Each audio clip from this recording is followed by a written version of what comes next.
All right, so here we go with Into the Void. This is another feature film from Van Ryder Games for Final Girl.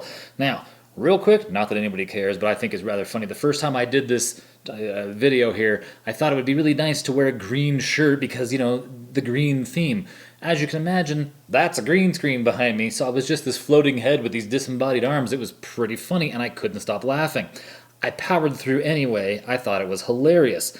Turns out that I was having some kind of a microphone issue anyway, so the entire video had to get scrapped. But in that initial recording, I vowed that I would try to find me a space-themed shirt somewhere, and I couldn't find one until I had to retake this, and it's the only space-themed shirt I have, and it's a bunch of stormtroopers, right, and you can see that there. And what's hilarious about this is that I've only ever seen, like, I think maybe when I was 6, 7 years old, I saw maybe 1 or 2 of the Star Wars movies, you know. Like, I'm 44 years old, and I've never been, like, huge into sci-fi stuff. I was always into, like, the fantasy and, you know, Dungeons and Dragons and that kind of thing instead. So I never got into any of the space stuff, and only recently, in the last, like, 2 or 3 years, have I started to really be like, wow, you know, I really like a lot of this sci-fi that's out there. But I've had this shirt for, like, 5 years or so, and it's because my father-in-law knows 2 things about me. He's a nerd and he likes games, right? So the very first thing he ever bought me, you know, it was like Christmas or whatever, and I got it was Monopoly Gamer, right? So, right, it's Mario, you know, he's like, oh, there it is, and board games, perfect. And then I got a Star Wars shirt, and I've never seen Star Wars, you know, so it's pretty cool. Although that's not true. I did watch episode 4 in, like, whatever year it came out. My neighbor bought it, let me borrow the DVD, I watched it, I hated it, and was like, why would anybody watch Star Wars, right? Since then, I've seen one other one. I went to the theater and saw, is it called Rogue One? Everybody was like, that's not a Star Wars movie. No, it wasn't, I guess, right? Like, I didn't follow all that. But it was an entertaining space movie, I guess, so I don't know too much about this, so a lot of this stuff is going to go over my head, but one thing I do know a bit about is, like, the horror movie stuff. So, you know, if you can't tell what movie this is taking most of its influence from, might be time to go visit your local Blockbuster, right? Or a Hollywood Video or whatever. Just to date myself. So enough with the jokes and screwing around. Let's get to business here. Did I pull this up yet?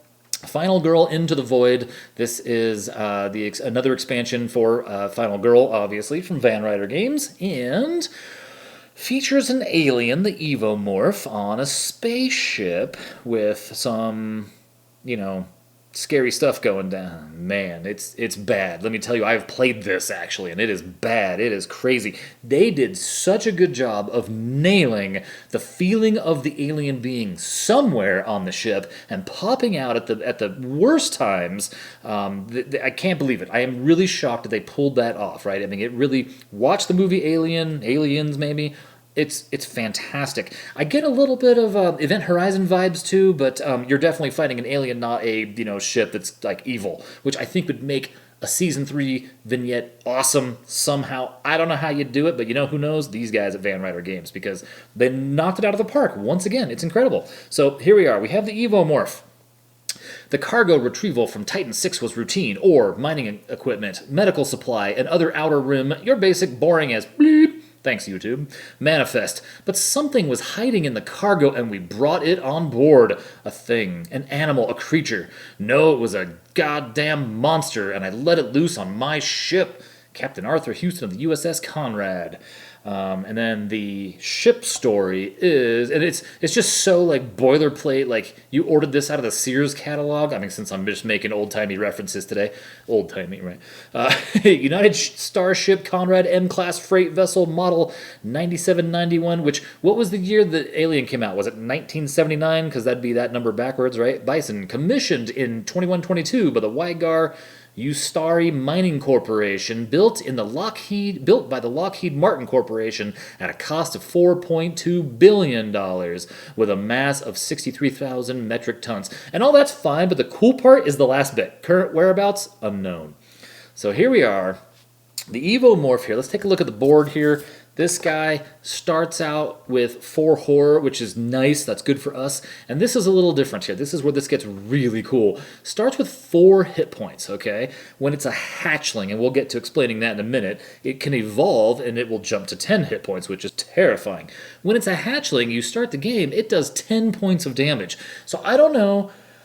You would have to be incredibly lucky in many ways to kill this thing before it evolves, but it's kind of a fun little mini game, like a little can I, like you can't, but you could try, and it might happen 1 in a million times, so it's kind of a fun little thing. But basically you're going to be leaving this thing alone while it hunts around the ship, and it does the evolve action. So what is evolve? The rest, you can read, right? You're upping your horror, and it actually moves super fast early on, like wow, 5s, right? So keep that in mind when you're playing. Most of the time the speed ramps up. Now what happens? You have this evolution card here that isn't going to work on the green screen. Again, that's why I was telling the whole story about the green shirt at the beginning of this. None of it looks good. The green screen, there's a green screen here too for the dice, wipes this card out. So you have this little, here, I'll show you.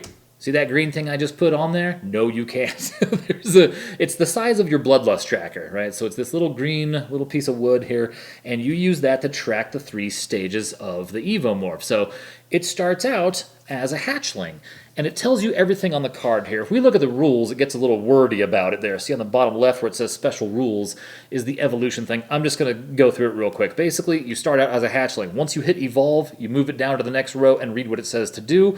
Once you reach the next evolve, you move it down again, and then read what it tells you to do. Okay, it's that easy. So it starts out, bloodlust will not automatically increase until it gets its first taste of blood. Not automatically. I mean, like if people die from other things, bloodlust doesn't increase. What happens is your time decreases instead. It can only start moving bloodlust like a regular bloodlust, by rules, until it evolves into a youngling. As soon as it evolves into a youngling, it vanishes. So if we look at the rules, vanishing and ambush cards. Whenever you see this icon, the Evomorph immediately disappears into the shadows and vanishes, ending the killer phase. Remove the killer meeple from the board and place it on top of the terror deck. That's so that you remember not to draw a terror card. You're going to be drawing from the ambush deck instead, and you can see these cards are basically not double-sided, but like they have 2 options on the other side of them, right? So depending on what stage the thing is, you then flip it over, and it tells you to do that right here. It tells you once you evolve to an adult, flip this deck over. So you keep it wherever on your board here, somewhere on your table, so that you know that when you flip a card, you're reading the side that you should read, the darker side for adults, the lighter side for when it's a youngling. All right, so, and when it's vanished, like it said, I don't have, oh, I kind of do. You would take, here we go, your, whatever you've got. You've got the miniature, you've got this little meeple, and put it on your terror deck so you do not draw from the terror deck. That way you remind yourself. And that's how they make this thing disappear on the ship and then jump out of nowhere. Because these cards are evil. They will say things like, place the Evomorph in the closest space to you that doesn't have an X. Now the X is, I have all these things off the screen here, but there's a bunch of little tokens that you can use with the action scan, right? So you have a new card here to scan. And basically this is you searching your ship to see where the Evomorph is. And it says place an X in your space. So you would put an X here, it's not in my space. And so that's how you can keep this thing from jumping out of the shadows on you and killing you right away. So that's the new, and there's 3 of those, and it does have a triple action. Actually, this will work on the green screen, so I'm just going to put that up there so you can see what it says. The other thing that happens, of course, is you have your dark power happens right when you evolve into an adult, or right when it evolves into an adult.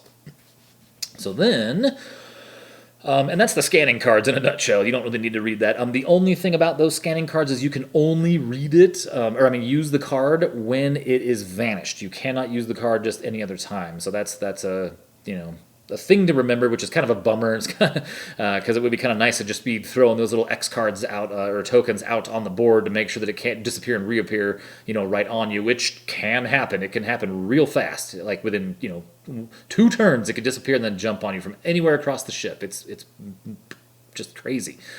Each ambush card has a red danger number found on the upper danger. I couldn't remember. I kept saying terror. So these cards have a number from 1 to 10 that tell you basically how bad this is. So that is the worst one that you could possibly get as a youngling. But when you flip it over, that is a level 1 for the adult, right? And it's not following any kind of weird pattern. Like there's a 6 and a 7, right? Or maybe that's a 9. I'm not sure. So no, that's a 6. So that's a 9 and a 7. That's a 6 and a 2, right? So it's not like they're split in some, like 10 and 1 or anything like that. And this is just, it's terror cards in a way that don't have it walking around killing you like any location's terror cards probably would, right? This tells you to stop using the terror cards and use this special built deck that works only with the Evomorph, right? Now, speaking of, part of the setup of the Evomorph is you only have 8 terror cards in your deck, and that's because you have a whole other deck to draw from, and it doesn't always jump out at you every turn, right? It's only every so often when it happens, so it's really scary. Other than that, I think the rest of it is all written on that evolution card here, right? This guy, where it basically just says, once you evolve to an adult, you now it now has a max of 10 hit points, and it fully heals right then and there. So if you can't kill it at 4, you suddenly have to face it at 10, which is really what's going to happen. And then it does say, flip that and then reveal the dark power. So that's the evolution of that thing in a nutshell. Its special powers are pretty crazy. So you do have Blitz of Death. I mean, look at that. That thing is just going to come at you with everything it's got. You've got Death in the Dark. This is horrible, right? It's going to come at you, attack you, disappear, and then when you draw an ambush card next turn, you pick the worst of the two. The Perfect Organism is probably my favorite one because you can plan for it, right? It comes for you, and it's going to get to you, 8 spaces away, and attack twice. I like that because you can plan for it with your retaliates, your guards, stuff like that. And then, of course, there's the epic, insane, impenetrable armor. Epic finale card, reduce all damage inflicted on the Evomorph by 2 to a minimum of 1. So that is just you guys beating each other down somewhere in the middle of this ship. The dark powers, Acid Blood is super annoying. Let me explain this one.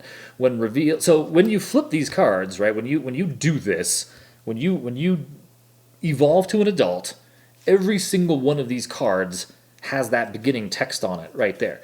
When revealed, place the Evomorph in the closest space to you, right? Without an X. Like you scan that area, it's not there. So every time that you turn to an adult, bam, it just shows up and starts, doing damage. Whenever you damage the Evomorph in your space, take a damage. Acid Blood is nasty. Symbiotic Camouflage. When drawing an ambush card, draw +1 and choose the one with the higher danger. Razor Claws. That's annoying too. Do randomly discard 1 action card when it damages you. And Razor Tail, the epic dark power. Whenever the Evomorph attacks at least once, attack an additional time in each adjacent space. Oh, that can get out of hand because you will have people all over this place. So let's see here. So we have Jeanette, who only needs to rescue 4 people to unlock her epic power, and let me tell you how amazing this can be right here. Look at that. Take any top item card. That's a game changer, as well as her 7 hit points, right? So, what's her power? She basically has a third hand for holding, an extra item, and this is incredible. Place 2 tracking markers on this card. When using an item with limited uses, you may use one of these markers instead. Now, you'll know why that's important when I get to the items. Ellen, she has to rescue 6. We all know who this is modeled after. She only has 4 hit points, and that takes a bit to manage. And she has to get 6 victims saved, which is a bit of work. That's quite a few, victims. So her power is a little different, though. When successfully resolving a search action, you may choose to freely look through all of the location, and that means the Konrad, not the space. The location's unused item card. So you're going to have 4 cards to look through that's like a 4th item check instead of the space's item deck. So you could choose to just pick stuff up off the ship. And it would be really cool, I think, if her power also allowed you to use a search action in any space. It would almost make more sense to me that she could be anywhere and draw from the outside of the established places deck. but you don't, because it clearly says instead of, meaning you would have to be in a search zone to be able to do that searching. But that's pretty cool, especially if you're really fishing for an item. And I feel like in this particular setup, I guess maybe just at least the Konrad anyway, you're really pressed for items, and there's a reason why. So let's kind of beat around the bush for a minute here, and then we'll tackle all these nasty terror cards. So we have Space Rave, we have Showdown, we have Junction Danger, Born in Flames, and Bloody Feast. So there's some pretty cool setup cards there. Oh man, Born in Flames. Why, where are... Oh, it's because it's in the incinerator. It starts in the incinerator. Of course it does. Bloody Feast starts in the trash compactor. I see. Oh, and there's a bunch of people in the mess hall to start. That's right. So those are the surge cards. I just love that they have, cool names for all those things. Those are the setup cards. Now, I do want to talk about, let's look at the location here, rules. You will start with 2 key card tokens on the board. Each setup card will indicate where to place them. So what you may have noticed is that little circle there, right? That's a key card. There's a handful, let me, these are off screen and usually I have them on screen. There's a handful of tokens here for this, right? So you have a whole bunch of little X's, but you've also got these key cards, which probably don't show up quite right. They just look like little futuristic, key card things, almost like a PCI card for your computer, right? And there's 6 of these in this game, okay? And you start with 2 of them on the board. The setup card tells you where to put the 2 of them. You also start with 1 in your inventory, so you immediately have, that card on your inventory. And the reason is the maintenance shafts, right? So this tells you key cards, there's nothing special about it. You have to stop in a space, not while passing through, spend 1 time to take the token, take one of the key card item cards that were set aside during setup and place it in your inventory by placing the token on it. If you look at the top, it also says under special setup there, place the super loader item card next to your play area and place the token in the hanger. And then it says place 1 key card item card in your inventory and place a token on it.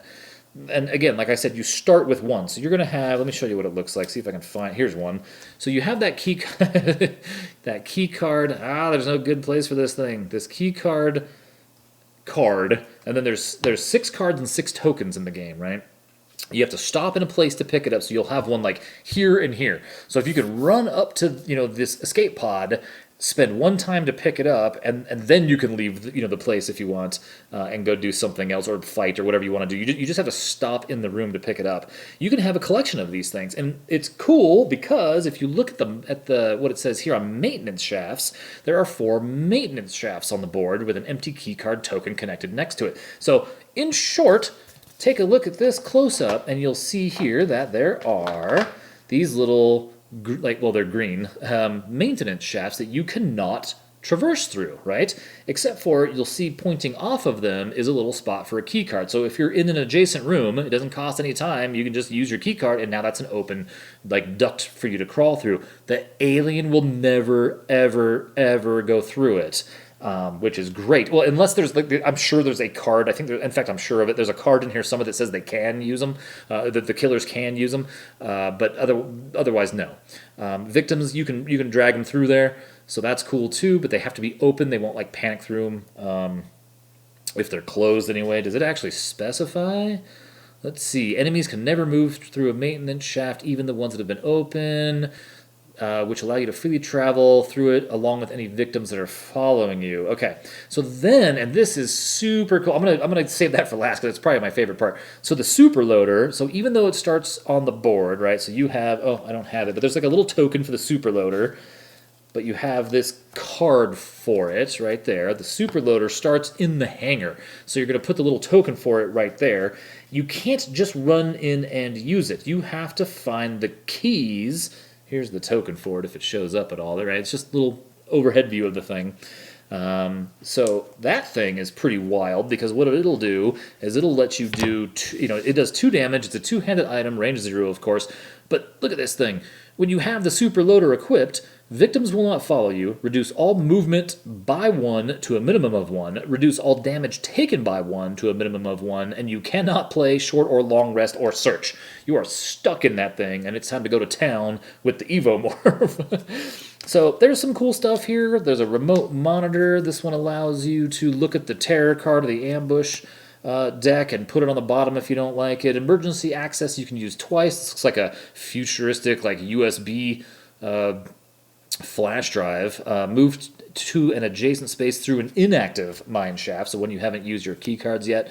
The thermal visor. Discard to ignore an ambush card and draw another, plus whatever else. There's energy drinks, personal beacons, remote beacons, right? Sometimes you need the alien to come to you, and it's off running around killing, victims instead. So that actually helps a lot, because it's, I don't think we pointed that out here. If you look at this card, it goes after victims and walks towards them and kills them, not final girl or victim. So it's kind of a pain to chase that thing down sometime. Here's the super loader key, complete with it's green. It's a green alien head on it. So you got to find that thing, and I'll tell you, I've never been able to find it in 5 games of this, and I've never come across it. I've just not been lucky. There's mysterious pills. There's a motion tracker. Allows you to roll an extra die when using scan. And remember, scan has a triple win on it, a triple success. So, and then here's a mess of key cards, right? So here's what I want to talk about this, just so you understand how this works, because this is amazing. Those are the weapon cards in this game. That, and then the super loader, of course, which requires you to find the keys and then walk, potentially very far away to get into it. The Vibro Claw only does damage on a reaction card, so any of those blue cards that you play. And the Flamethrower is the only just like straight up weapon in here. There's no knife, there's no trash can lid type stuff. I don't even think there's a first aid kit, right? This is way different than the items in most every other feature film. And the Flamethrower is burly, as you can see, two-handed weapon. It does 3 damage, but the problem is the text on it. So this says, all damage must be distributed evenly between victims, enemies, and you, in that order, in the space that is attacked. Meaning, you don't want to use that at range 0 if you can help it, but sometimes the Evomorph is in a space with victims. And so you can shoot 0 to 1 range, right? See it there? So in 1 range, if there's 4 victims in there in the Evomorph, and then you throw down critical blow and do 6 points of damage to that room, you're killing 3 victims and 3 to the Evomorph, right? You're not doing the 10 damage that you want to do, or 6 damage that you want to do to just the Evomorph. That all said, this location is so fun. The item cards, not so much, right? I mean, they're useful and they're okay. But I think this map is a blast because of the key cards and the way you move around through the maintenance shafts, and mostly because of that little maintenance card section on the right there. So the short version of that is, take a look at this board again. See the bridge, the furnace, the trash compactor, and the hangar. All of those things you can activate using key cards. And the maintenance deck. So these 3 cards will just be face up on your board, on your table, wherever. And you can see that you can activate all of these rooms using key cards. So you can activate the crusher, right, the trash compactor room. So you have to be in the trash compactor room, place one of your key cards on here to activate it, and then whenever an enemy or victim ends its movement in the trash compactor room, it takes a damage, right? If you're in the incinerator room, in the furnace, you activate the incinerator. But it costs you 2 cards to activate that. And then whenever an enemy or victim enters the furnace, roll a die, and they either take 0, 1, 2, or 3 damage. It doesn't affect you or victims following you, by the way. None of these or those things do. Then there's the airlock, which is in the hangar, right? Oh, it actually says on the card, activated at the hangar. So that's obviously 3 cards. And that one, if the Evomorph can get in there and you're in the hangar or adjacent to it, you can pop the airlock. You roll a die on a 5 or 6, you live if you were in it. If you're adjacent, you don't have to worry about it. And if the Evomorph is there, you flip the health token, and if it comes back to life, it resets up, it goes to the junction here because it held on to the side of the ship and got back in, right? So that's super cool. And then self-destruct, activate at the bridge. You can blow the ship up, and it kills everything, including you, unless you're in an escape pod. So you could lose after you've done all the work to get all those things together. So I think that that is so much fun to work on this location. I love it. It's just fun because there's something about the Evomorph, and it must be like the lack of weapons most of the time, I suppose, unless you get lucky with a flamethrower, that you're not doing that much damage. And this thing is just, it wears you down is what it will do. And so being able to have the ship help you. I know in one of my plays, I had this thing kind of like stuck in the furnace area, and it kept running around and getting burned. It was really cool. I never had the trash compactor work right for me. Nothing goes up here. I never came up here for anything. One time I had something happen. Oh no, it wasn't that. I know what it was. It was a terror card that made everybody run to the trash compactor and then take a damage. And so like 5 people got killed all at once. But that wasn't activated. It just happens because of the terror card. But anyway, it's neat having these alternative ways to kill everything, which is a lot of fun. The event cards are also pretty cool. Here's things like Master Access. If any of the top cards of each item deck are face down, flip them up, take any key card items that are showing. It's trying to help you get those key cards. It's integral. Emergency Override. The Incinerator, Airlock, and Self-Destruct all require 1 less key card to activate. So there's a lot you can do here. There's Jonas the Cat. And that's a bummer. I never saw any of the special victims in my plays. Orphan Girl, the Captain. I did see this one, Good Cookin'. That was in the mess hall. You recover hit points. So this was, I drew this on one of my plays, and this was the worst thing ever. Cramped escape pods, right? If there's more than 1 victim in an escape space, you cannot save victims in that space. Like, it's not even just one at a, like you have to move everybody out, move back in, move out, move back in. It is awful. So I didn't even see some of these. You see cluttered shafts. You can move through the shafts but take a damage even if they're turned off. Faulty wiring. So the furnace and the trash compactor are firing off every upkeep phase, potentially depending on what you roll. I'm trying to fix something here. Do damage to anybody in that space. I'm not going to get this. Hold on just a second here. I'm sorry. I got to fix this or it's going to beep at me here in a second. There we go. Okay. All right. We're almost done anyway. And then the terror card. So over here on the Evomorph, see, they have these things where it will vanish. That's what that icon looks like, right? Sometimes it'll just come right for you and just stare at your face and it freak you out. A lot of these cards have vanish on them. A lot, it feels like, of these cards have horror on them, which makes sense. Like if you just saw this alien thing running around your ship and then it disappears, you're going to be scared. Especially if that guy happens. Look at that card, right? That one says double the attack value. That's horrible. Shadow Blitz. Oh, there's a couple of those at least. Game over, man. Game over, right? I mean, they're all kind of the same idea. Bad things happen. But we have Shadow Dread. Whenever you draw an ambush card with 2 or less danger, discard it and draw another card. Dead Silence. Roll 1 fewer die to a minimum of 1 die when resolving a scan action. And Sideswipe. Whenever the Evomorph vanishes, perform the following killer action before it disappears. It'll take a quick swing at somebody before it leaves in its spot. So it has, 3 of these right here. You can see 3 spots up there. I never actually saw this card. Take a black exoskeleton. Take a black final health token from the reserve and place it on top of the Evomorph's current final health token. This does not increase the Evomorph's health. Instead, when you must reveal the final health token, reveal both simultaneously and add a horror. Oh my goodness. Such bad stuff. Now taking a look at this, look how cool this is though. Gas leak. So some of these maintenance shafts can just do damage to people, that are in spaces adjacent to it. Man. Garbage Day. There it is. All victims adjacent to the trash compactor panic. Everyone at the trash compactor. So that happened to me, and I think I had 6 people in that room or something. It was insane. Solar Interference. Oh, man. That resets your... that's horrible, right? That can remove your cards from where you want them and move them around the ship. System Reboot. Get rid of the cards. That's horrible. Catastrophic Hull Breach. The farthest escape point from you has a hull breach. Place the skull token there. Anyone, victims, enemies, and you that is in or enters that space is instantly killed. If the killer dies this way, reveal their final health token. If they come back to life, place them at the junction. Draw an event card. Incinerator Malfunction. Look at that. Roll a die for everybody at the furnace and take damage. Let's test the maintenance shaft. For this turn only, all enemies can freely move through. That was a bad one. And then look at this. This is super cool. That this is a minor dark power, because that means any killer you play here can get this ability to move through the maintenance shafts, right? That's awesome. That's so good.